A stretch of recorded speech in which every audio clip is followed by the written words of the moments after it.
Welcome back. Representative For Price hopes to accomplish a lot during this legislative session, and what he does will mostly be up to him as he's chair of the House Calendars Committee. We spoke with Representative Price here at his Capitol office in Austin. Representative Price, thank you for your time. Sure. Start off by telling me about this session and about what the constituents brought to you from the Panhandle this week for Panhandle Days. It was great to see everybody from the Panhandle in the Capitol building yesterday. A lot of interest in the Texas Tech School of Veterinary Medicine, its funding and the progress within the budget process, both in the House and the Senate on that issue. It's a busy week for folks here. You know, the discussions we had with members from the Panhandle delegation that were here centered around agriculture issues, manufacturing issues, healthcare issues, a lot of education discussions about what we're doing with public education finance, what we intend to do with higher education, specifically community colleges, and the financing structure there as well. You know, the things that are important to the area were discussed in great detail yesterday with a whole host of folks, and so it was great to see them in the Capitol, not just visiting with us because we live there and understand it, but you know, they had the opportunity to visit with members from all over the state, both in the House and the Senate, and kind of give them the perspective of what is important to our area. So I thought it was a great day. Do you find that Panhandle Days, that the delegation coming, 31 people from the High Plains, really makes an impact? Does it matter? I think it does matter. It matters to me when I hear from somebody maybe that lives in the Valley or East Texas or a region completely different than the Panhandle. For instance, when I hear from somebody in East Texas and they explain maybe some of their surface water, you know, issues. That's something we just don't have a whole lot of up in the Panhandle or in the Valley if they talk about access to quality health care or some of the issues that they're dealing with. While, you know, those are in some ways similar to some of the rural areas up in the Panhandle, in other ways they're completely different. So it does help to understand what different people in different regions face.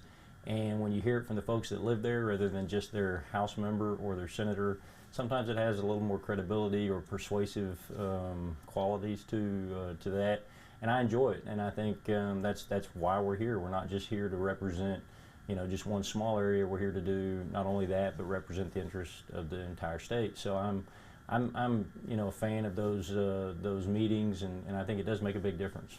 What are some of the issues that you're focused on the rest of the session? This session, I chair the Calendars Committee, so a lot of my work will be procedural and strategic with regard to what bills will be voted on the House floor. I also serve on the Natural Resources Committee, and so a lot of my effort, you know, concerns water policy and water law. I serve on the Public Health Committee, which I chaired last session, which really is a very broad committee that concerns health care. I have spent a lot of time in the last several sessions working on behavioral health, trying to improve mental health care in the state of Texas and related issues. This last interim, I chaired the Select Committee on Opioids and Substance Abuse. So a lot of the bills that I have filed and a lot of the work that I do really centers around health care, water, education, business and economic development. So these are things that I've done in the past and will continue to do. I have filed, you know, several dozen bills up to this point, and we'll be working those through the process. Are there any new out-of-the-box ideas that you're excited about in this session as far as those bills are concerned, and solving problems? It's a great session from the standpoint of our finances because you know, Texas has a balanced budget requirement, and so in sessions where we don't have a whole lot of extra funds to work with, it's hard to implement new policies.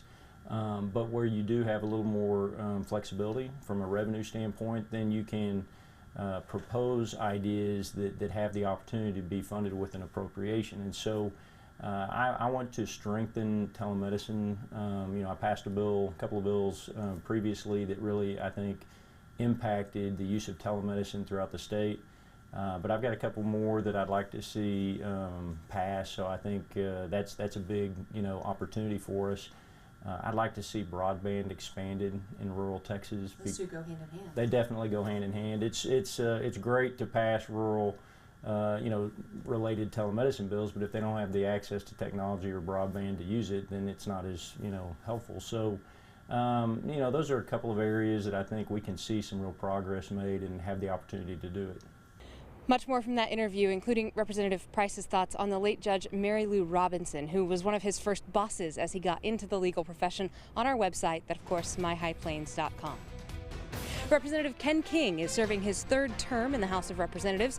Why he says he's trying to limit bureaucracy when it comes to licensing cars. Next, from here in Austin, only on Politics Today.